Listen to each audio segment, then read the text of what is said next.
Il y a un moment dans ta vie, un moment précis, où tu as senti que quelque chose en toi était différent.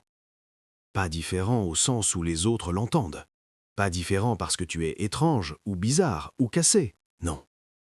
Différent parce que tu ressentais les choses à un niveau que les autres ne comprenaient pas. Différent parce que les questions que tu posais étaient trop profondes pour les conversations ordinaires. Différent parce que, au fond de toi, il y avait cette voix, petite, persistante, impossible à éteindre, qui te disait que tu étais fait pour plus que ça.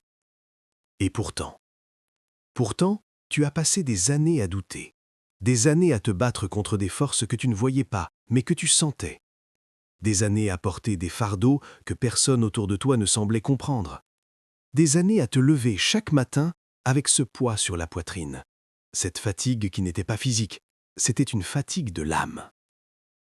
Tu t'es peut-être demandé « Pourquoi moi ? Pourquoi est-ce si difficile ? Pourquoi est-ce que je lutte autant alors que les autres semblent avancer si facilement ?» Je veux que tu t'arrêtes une seconde. Pose tout ce que tu portes et écoute-moi très attentivement. La raison pour laquelle tu as tant combattu, c'est parce que l'ennemi savait ce que tu vaux avant même que toi tu le découvres. Les combats les plus intenses ne sont pas réservés aux gens ordinaires, ils sont réservés à ceux qui ont été choisis. Et toi qui regardes cette vidéo en ce moment précis, tu n'es pas là par hasard. Tu n'as pas cliqué sur cette vidéo par accident. Quelque chose t'a conduit ici. Quelqu'un t'a conduit ici. Et ce quelqu'un, c'est Dieu. Avant d'aller plus loin, je veux que tu fasses quelque chose pour moi. Abonne-toi à cette chaîne. Pas pour moi, pour toi.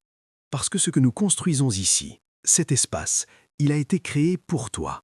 Pour celles et ceux qui se sentent à part. Pour ceux qui cherchent Dieu dans le silence de leur chambre à 3 heures du matin. Pour ceux qui ont pleuré des larmes que personne ne comprenait. Pour ceux qui ont prié sans entendre de réponse et ont continué à prier quand même. Abonne-toi, active la cloche et surtout, écris « Je suis choisi » dans les commentaires en ce moment. Écris-le, pas pour moi, pour que quelque chose se brise en toi, pour que quelque chose se déverrouille. C'est une déclaration, c'est un acte de foi. C'est toi qui dis à l'univers, à Dieu, à l'ennemi et à toi-même « Je sais qui je suis, maintenant ». Cette vidéo, elle n'est pas comme les autres. Ce que tu vas entendre dans les prochaines minutes, ça va peut-être te faire pleurer. Ça va peut-être faire remonter des choses que tu avais enterrées. Ça va peut-être te mettre mal à l'aise. Et c'est bien. Parce que la guérison n'est pas confortable. La vérité n'est pas toujours douce, mais elle est toujours libératrice. Aujourd'hui, le message est simple, mais il est profond. La bataille est terminée. Tu as gagné. Et ton nouveau travail, ton seul travail maintenant, c'est de te reposer et de récupérer. Reste avec moi. Ce que tu vas entendre va changer quelque chose en toi. Laisse-moi te ramener en arrière. Laisse-moi te montrer d'où tu viens. Et ensuite, laisse-moi te montrer où tu vas. Parce que tu mérites de savoir la vérité sur ton histoire. Tu mérites de savoir pourquoi tu as souffert. Tu mérites de savoir pourquoi tu es encore debout. Et surtout, tu mérites de savoir ce qui t'attend de l'autre côté de ce repos que Dieu t'invite à prendre. Bienvenue dans cet espace. Tu es vu. Tu es connu. Tu es choisi. Maintenant, on commence. Laisse-moi te décrire quelque chose. Tu grandis et dès le début, tu sens que tu es différent. Pas dans le sens glorieux du terme. Pas encore. Non, dans le sens inconfortable, douloureux, isolant. Tu regardes les autres enfants, les autres adolescents, les autres adultes autour de toi et tu te demandes pourquoi tu ne fonctionnes pas comme eux. Pourquoi est-ce que les choses superficielles ne t'intéressent pas vraiment? Pourquoi est-ce que les conversations creuses te vident? Pourquoi est-ce que tu ressens les émotions des autres comme si c'était les tiennes? Pourquoi est-ce que tu cherches du sens là où les autres cherchent du divertissement? Pourquoi est-ce que la question « Pourquoi suis-je ici? Quel est mon but ?» te hante depuis que tu peux te souvenir? Et la réponse que le monde t'a donnée, consciemment ou inconsciemment, c'est « Tu penses trop, tu ressens trop, tu exiges trop, tu es trop, trop sensible, trop intense, trop profond, trop différent. » Et alors, tu as fait ce que font tous les êtres humains face au rejet, tu as commencé à te rétrécir, à te conformer, à mettre un masque, à prétendre que ça allait. à te dire que peut-être le monde avait raison et que toi tu avais tort. Mais au fond de toi, dans ce lieu que personne ne pouvait atteindre, cette voix ne s'est jamais tue. Tu es différent pour une raison. Tu ressens plus parce que tu es appelé à porter plus. Tu cherches le sens parce que tu as été créé pour en donner. Je veux te dire quelque chose que personne d'autre ne t'a peut-être jamais dit aussi directement. Ce que tu as vécu, cette solitude, cette inadaptation, cette sensation d'être à part, ce n'est pas une malédiction, c'est une marque. Dans les Écritures, regarde comment Dieu choisit ses hommes et ses femmes. Il ne choisit pas les populaires, il ne choisit pas ceux qui ont tout compris, il ne choisit pas les gens à l'aise dans leur monde. Il choisit Moïse, qui bégayait et s'était enfui dans le désert. Il choisit David, le plus jeune, oublié de sa propre famille. Il choisit Jérémie, qui disait lui-même qu'il ne savait pas parler. Il choisit Paul, un persécuteur de chrétiens. Il choisit Marie, une jeune femme de rien du tout dans un village que personne ne connaissait. Le schéma est toujours le même. Dieu choisit ceux que le monde a sous-estimés. Pourquoi ? Parce que quand ces personnes-là s'élèvent, il n'y a aucun doute possible que c'est Dieu qui est derrière. Aucune explication humaine ne suffit. Aucun talent ordinaire ne peut l'expliquer. C'est clairement surnaturel. Et toi avec tes blessures, tes doutes, ton histoire compliquée, tes années de lutte, toi tu es exactement ce profil. Maintenant, écoute ça. L'ennemi le savait avant que tu le saches toi-même. C'est pour ça que les attaques ont commencé si tôt. C'est pour ça que la résistance a été si forte. C'est pour ça que ta vie ressemblait parfois à un champ de bataille, alors que tu n'avais même pas encore compris pourquoi tu te battais. Il ne s'attaque pas aux gens sans importance. Il ne déploie pas ses ressources contre ceux qui ne représentent pas une menace. Le fait que tu aies été attaqué si fort, si tôt, si profondément, c'est une preuve que tu représentes quelque chose, une preuve que ton destin l'a fait trembler. Et maintenant, je veux que tu fasses quelque chose. Écris 777 dans les commentaires. 777, le nombre de la plénitude divine, le nombre qui représente la complétude de Dieu. En l'écrivant, tu déclares « Je reçois ma plénitude, je reçois mon identité, je reçois ce que Dieu a dit sur moi. » Écris-le, maintenant, pendant que tu écoutes. Tu n'es pas fou. Tu n'as jamais été fou. Tu étais juste en avance sur ta propre révélation. Et cette révélation, elle commence maintenant. Je veux qu'on parle du combat. Pas de manière vague, pas de manière générique. Je veux qu'on le regarde en face. Parce que pour que tu puisses croire que la bataille est terminée, tu dois d'abord pouvoir nommer ce que tu as traversé. Alors, permets-moi d'essayer. Il y a eu des saisons dans ta vie où tu te réveillais le matin et le poids était là, immédiatement, avant même que tu aies le temps de penser à quoi que ce soit. Cette lourdeur, cette oppression, ce sentiment diffus que quelque chose n'allait pas, sans pouvoir dire quoi exactement. Il y a eu des périodes où tout ce que tu construisais semblait s'effondrer. Tu faisais un pas en avant, 2 pas en arrière.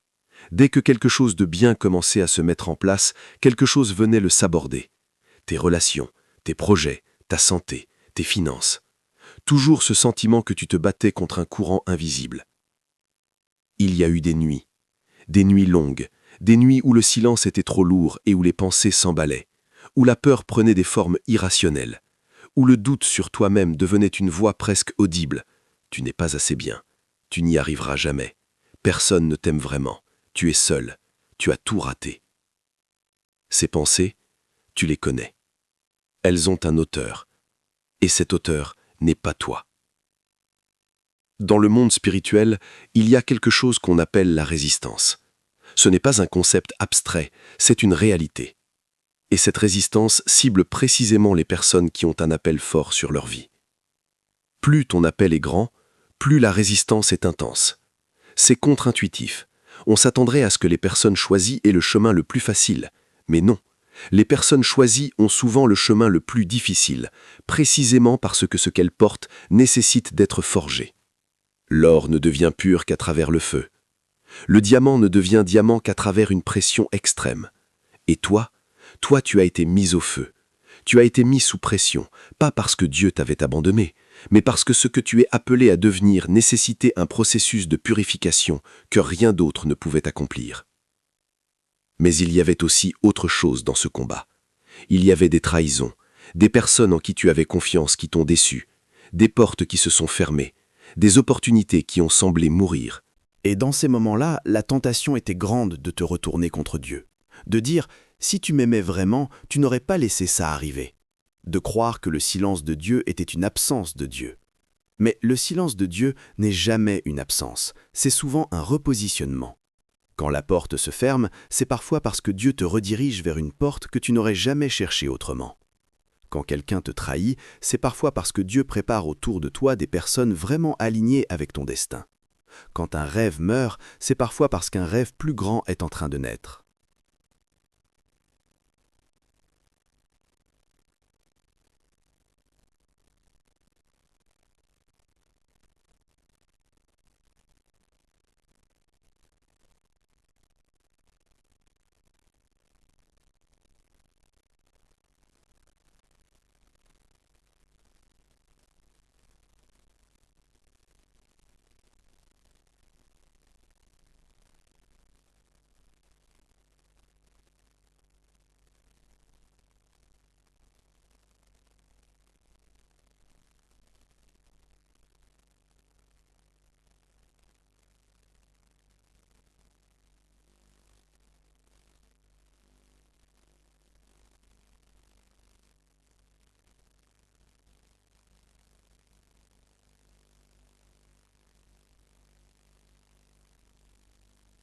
Quand Jésus a dit « c'est accompli », il ne disait pas « je me rends ».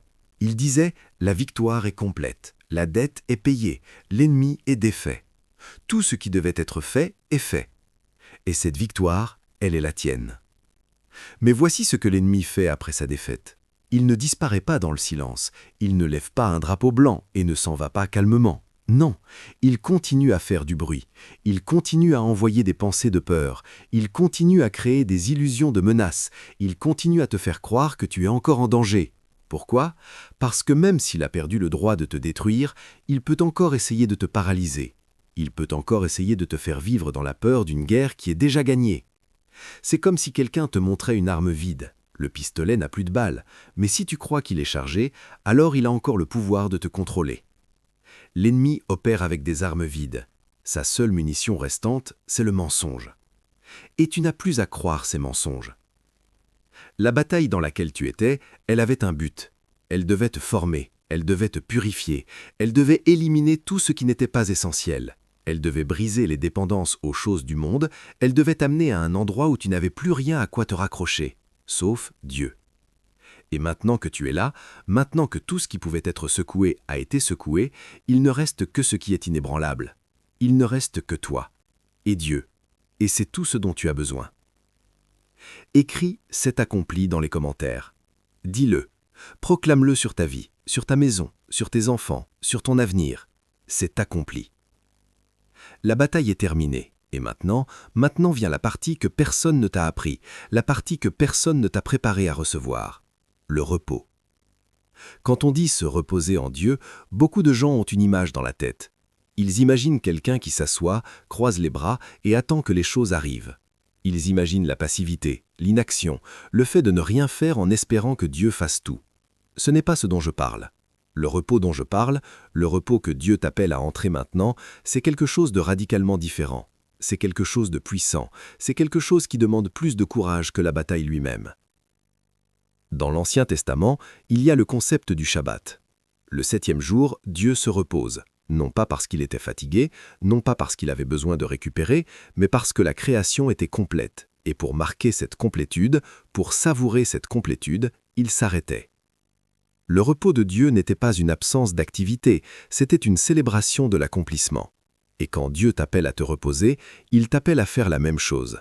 Il t'appelle à t'arrêter, à reconnaître que quelque chose s'est accompli, à faire confiance au fait que ce qui avait besoin d'être fait a été fait, et à entrer dans cet espace de paix, non pas parce que tout est parfait en apparence, mais parce que tout est accompli en vérité. Mais il y a une raison pour laquelle le repos est si difficile pour les Chosen Ones. Après des années de combat, le combat devient ton mode de fonctionnement par défaut. Ton système nerveux est calibré sur l'alerte. Ton esprit est constamment en train de scanner les menaces. Ton cœur est constamment en attente du prochain problème. Même quand les problèmes s'arrêtent, tu continues à chercher quelque chose à combattre. Parce que le combat, aussi épuisant qu'il était familier. Et le repos, aussi nécessaire qu'il est inconnu. Il y a quelque chose de paradoxalement anxiogène dans le fait de ne plus avoir à se battre. Parce que pendant tout ce temps, ta valeur, ton identité, ta raison d'être étaient liées à ta capacité à survivre, à résister, à persévérer. Et maintenant, si la bataille est finie, qui es-tu? C'est la vraie question, et c'est pour ça que le repos est un acte de foi. Se reposer en Dieu, c'est choisir de croire les choses suivantes, même si tu ne les ressens pas encore.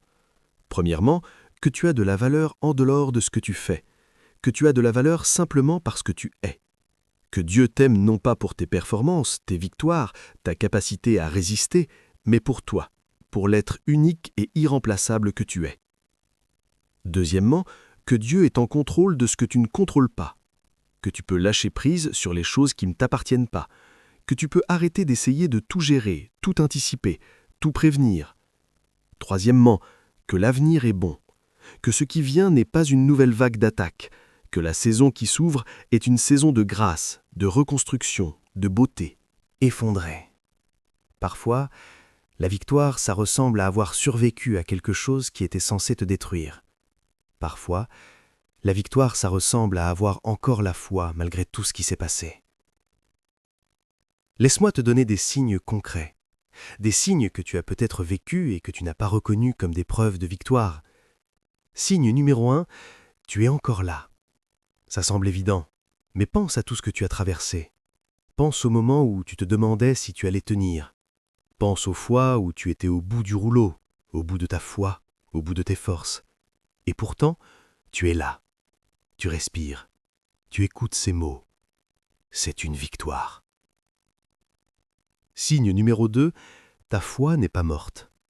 Elle a peut-être vacillé, elle s'est peut-être transformée, elle est peut-être moins naïve et plus profonde qu'avant.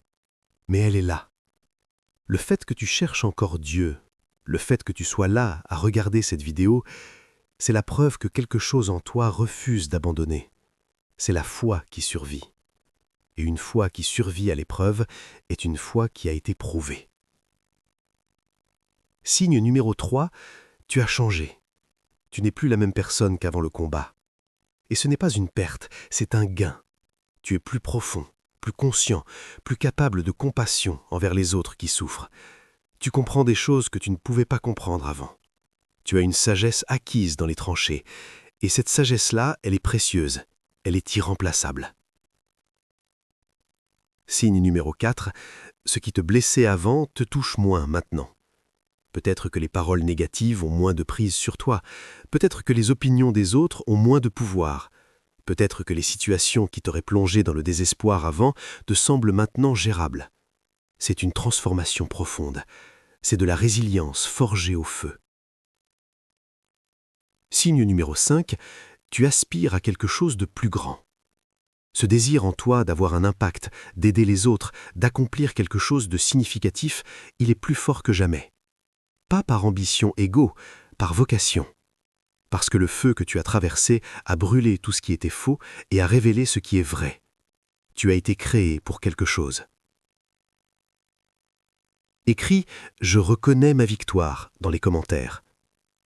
Dis-le même si tu ne le crois pas encore complètement. Dis-le comme un acte de foi. Dis-le parce que parfois la déclaration précède le ressenti. Parfois on doit proclamer la vérité avant de la vivre. Et maintenant, je veux que tu fasses quelque chose de radical. Je veux que tu te remercies. Non pas en mode arrogance, mais en mode gratitude envers toi-même, envers cette partie de toi qui n'a pas abandonné, qui s'est levée quand elle aurait pu rester par terre, qui a prié quand elle n'entendait pas de réponse, qui a continué à espérer quand tout semblait sans espoir. Cette partie de toi mérite d'être reconnue, et Dieu la reconnaît. Il te voit, il sait ce que tu as traversé, et il dit « Bien, bon et fidèle serviteur. » Tu as gagné. Maintenant, accepte-le. Il y a quelque chose que la guerre fait à un être humain, et plus en tort à un être spirituel. Elle lui vole des morceaux de lui-même. Ce n'est pas dramatique, c'est subtil, c'est progressif, c'est presque invisible jusqu'au jour où tu te regardes dans le miroir et tu te demandes « Quand est-ce que j'ai perdu ça ? Quand est-ce que j'ai arrêté de sourire comme ça ? Quand est-ce que j'ai arrêté de rêver ? Quand est-ce que j'ai cessé de croire que la vie pouvait être légère ?» La guérison, la vraie guérison, ce n'est pas juste l'absence de douleur, c'est la récupération de qui tu étais. Et même plus que ça, c'est la découverte de qui tu es vraiment, maintenant que les couches ont été retirées. Pense à un arbre après une tempête. Les branches sont cassées, les feuilles sont arrachées, certaines racines ont été exposées, l'arbre semble abîmé, diminué. Mais si l'arbre est toujours debout, si les racines tiennent, alors ce qui vient après la tempête, c'est une croissance explosive, parce que la tempête a aéré le sol, elle a brisé les branches mortes qui retenaient la sève, elle a exposé les racines qui peuvent maintenant pousser plus profond. Toi, tu es cet arbre, et la saison qui vient est ta saison de croissance explosive. Mais d'abord, la guérison. Guérir de la honte. La honte est l'une des armes les plus puissantes de l'ennemi. Il t'a peut-être convaincu que ce que tu as traversé était de ta faute, que tu aurais dû être plus fort, plus sage, plus spirituel, que si tu avais vraiment la foi, tu n'aurais pas été dans cette situation. C'est un mensonge. Les plus grands hommes et femmes de Dieu dans la Bible ont traversé des épreuves, pas parce qu'ils manquaient de foi, mais parce que la foi s'entraîne, et l'entraînement demande de la résistance. Tu n'as pas à avoir honte de ce que tu as traversé, tu as à en être fier, parce que tu en es sorti. Guérir de la méfiance. Après avoir été blessé par des personnes, par des circonstances, parce que tu percevais comme l'absence de Dieu, la tentation est de fermer le cœur, de ne plus faire confiance, de construire des murs pour ne plus souffrir. Mais un cœur fermé ne peut pas recevoir, il ne peut pas donner, il ne peut pas aimer, il ne peut pas être pleinement vivant.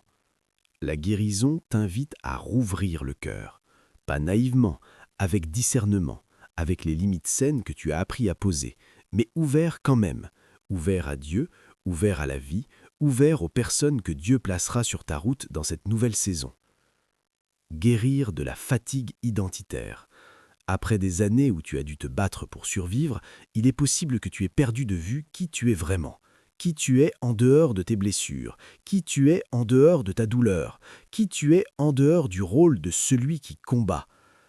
La guérison, c'est retrouver ce fil, c'est te demander qu'est-ce qui me donne de la joie, qu'est-ce qui me fait vibrer, qu'est-ce qui m'apporte de la vie, qu'est-ce que j'aimais avant que le combat commence, et commencer à intégrer ces choses dans ta vie à nouveau.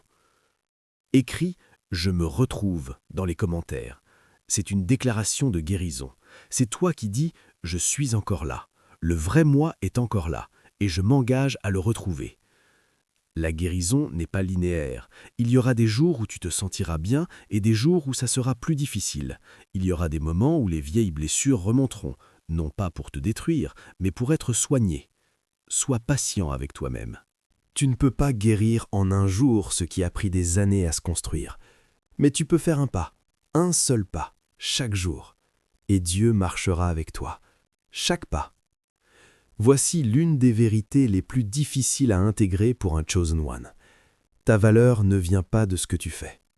Tu as entendu cette phrase, tu la connais intellectuellement, tu peux même l'enseigner aux autres, mais la vivre, vraiment la vivre, c'est une autre histoire.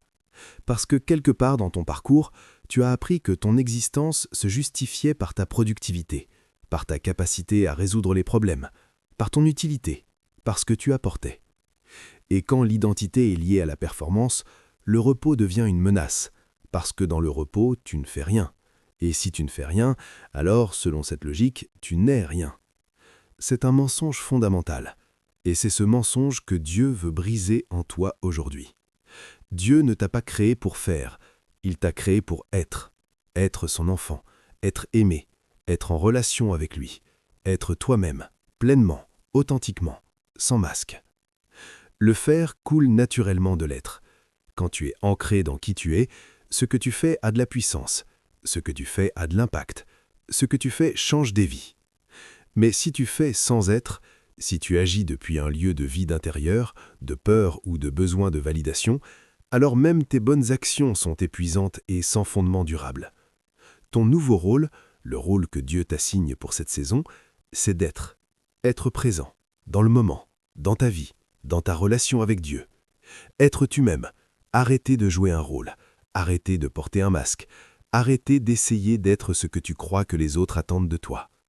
Être en paix, non pas la paix de celui qui n'a aucun problème, mais la paix de celui qui sait que Dieu tient tout dans ses mains.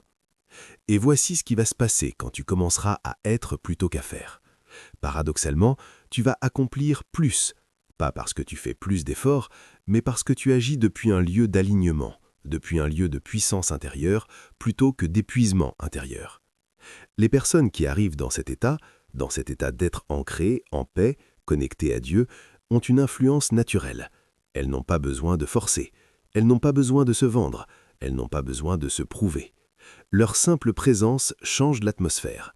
Est-ce que tu ne préfères pas être cette personne-là, plutôt que d'être épuisé, vidé, constamment en train de prouver ta valeur? Écris « Je choisis d'être » dans les commentaires. C'est ta nouvelle déclaration d'identité. Je ne suis pas ce que je fais, je suis ce que Dieu dit que je suis. Et je choisis d'être ça, pleinement, aujourd'hui. Une dernière chose sur ce point. Être n'est pas passif. Être est le fondement de toute action authentique. Quand tu seras reposé, quand tu seras guéri, quand tu seras ancré dans ton identité, alors Dieu te montrera ce qu'il a préparé pour toi. Les portes, les connexions, les opportunités, les missions. Mais tout ça viendra de lui. Pas de tes efforts frénétiques, pas de ta stratégie humaine, de lui.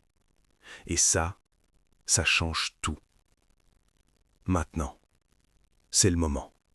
Le moment de te dire qui tu es, vraiment, selon ce que Dieu dit, pas selon ce que le monde a dit, pas selon ce que tes blessures ont dit, pas selon ce que tes peurs ont dit, selon Dieu. Tu es choisi. Avant la fondation du monde, Dieu t'a connu, il t'a voulu, il t'a placé ici, dans ce temps, dans cette génération, intentionnellement. Tu n'es pas un accident cosmique, tu n'es pas une erreur. Tu es le résultat d'un acte créateur délibéré de la part d'un Dieu qui ne fait rien par accident. Éphésiens 1,4 dit « Il nous a élus en lui avant la fondation du monde ». Avant que tu naisses, avant que tes parents se rencontrent, avant que le monde existe tel qu'il est, Dieu t'avait déjà choisi. Tu es aimé. Non pas avec l'amour conditionnel que le monde connaît, non pas un amour qui dépend de tes performances, de ta beauté, de tes succès, de tes erreurs. Avec un amour inconditionnel, irréversible, indestructible. Un amour qui a traversé la croix pour te rejoindre. Un amour qui dit « Même dans ton pire moment, je t'ai encore choisi. Même là où tu pensais être le moins aimable, je t'ai encore aimé. » Romains 8, 38-39 dit qu'aucune chose au monde ne peut nous séparer de l'amour de Dieu.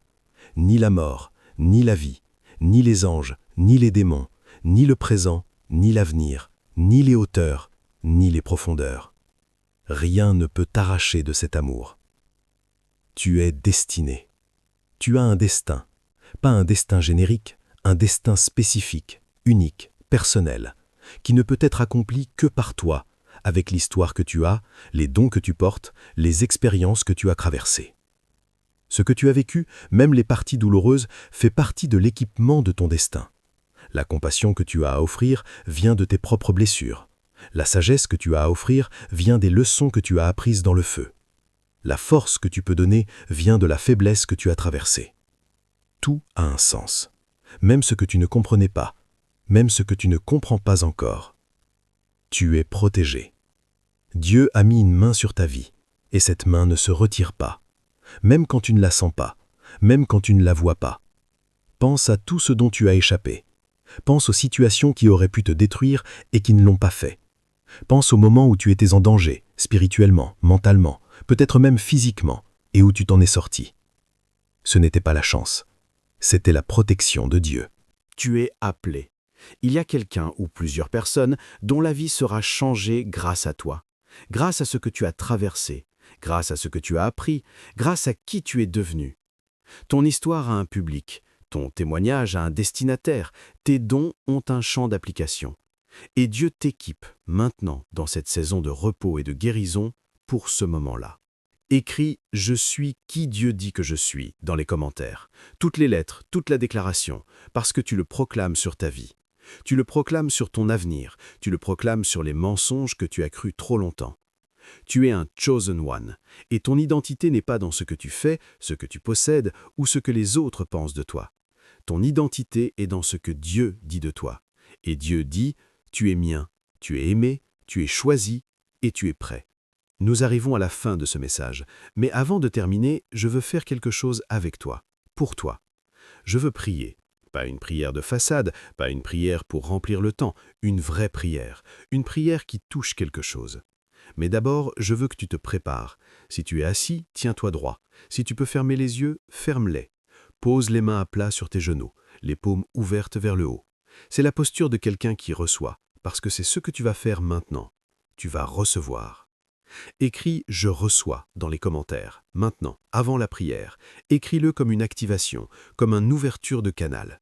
Tu dis à Dieu, à toi-même et à tout ce qui t'entoure « Je suis ouvert, je suis prêt, je reçois ». Prière. Père Céleste, nous venons à toi dans ce moment, non pas parce que nous sommes parfaits, non pas parce que nous avons tout compris, mais parce que tu nous as invités à venir. Toi qui es doux et humble de cœur, toi qui prends le brisé et en fais quelque chose de beau, toi qui prends les cendres et les transformes en couronne, toi qui connais chaque personne qui écoute ces mots en ce moment, leur nom, leur histoire, leurs larmes, leurs nuits difficiles, leurs doutes et leurs espoirs. Nous te disons aujourd'hui, la bataille est terminée. Nous le proclamons par la foi. Nous le déclarons en accord avec ce que Jésus a dit sur la croix. C'est accompli.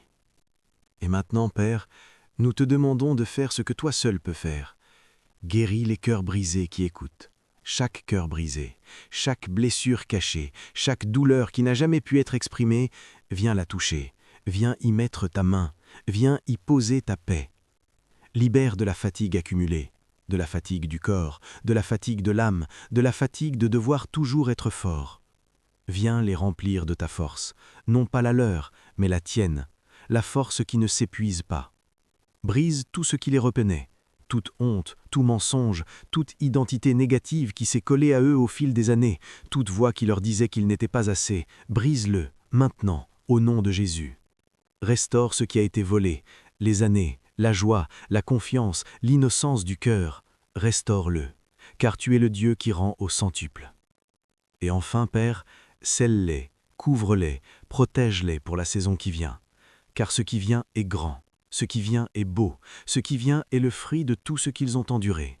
Qu'ils entrent dans leur repos avec confiance, qu'ils sachent qu'ils sont vus, connus et aimés, qu'ils sachent que tu es à l'œuvre, même dans le silence, même dans l'attente, même dans le repos. Au nom de Jésus. Amen. Écris « Amen » dans les commentaires si tu as prié avec moi. Écris-le. Ensemble, nous avons déclaré quelque chose. Ensemble, nous avons ouvert quelque chose. Et ce qui a été déclaré dans le ciel est maintenant en train de se manifester sur la terre. Déclaration prophétique finale. Je déclare sur ta vie que cette saison de repos te prépare pour une saison de récolte. Je déclare que ce que l'ennemi a volé sera rendu, avec intérêt. Je déclare que ta voix retrouvera son pouvoir, que ton cœur retrouvera sa légèreté, que tes yeux retrouveront la capacité de voir la beauté. Je déclare que les bonnes personnes arrivent dans ta vie, maintenant, dans cette nouvelle saison.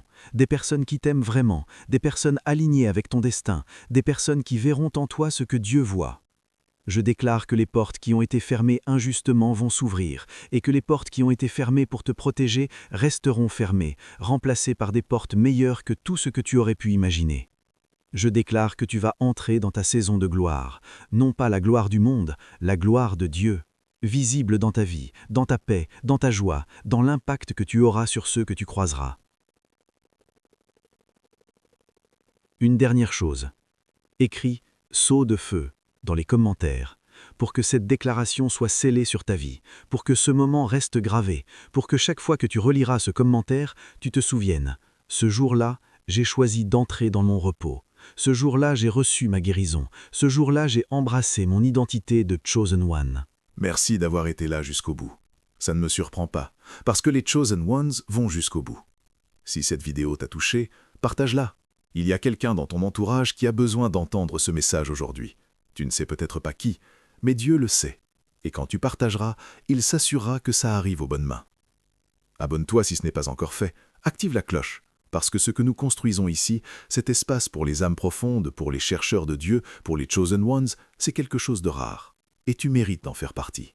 Je t'aime, Dieu t'aime, et la meilleure partie de ton histoire n'est pas encore écrite. À très bientôt.